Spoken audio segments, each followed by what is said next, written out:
Hello mga boss, ito nga pala yung isa sa mga lugar na traffic sa may part ng Makati. Bandang Hillpuyat Corner, Paseo de Rojas. Habang nag-aabang ako ng green light, may napansin ako dito sa bandang kanan ko. Dun sila nag-aabang pakaliwa sa may yellow lane box.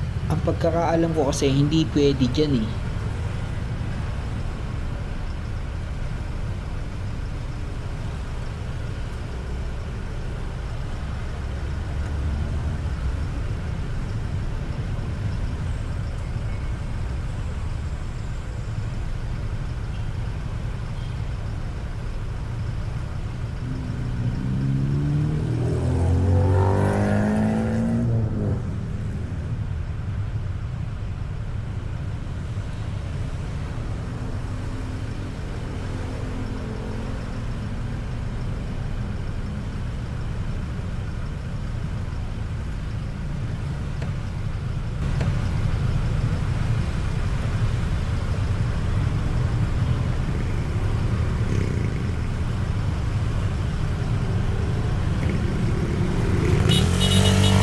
Kapag nadisgrasya talaga kayo dyan, o diba, aray mo.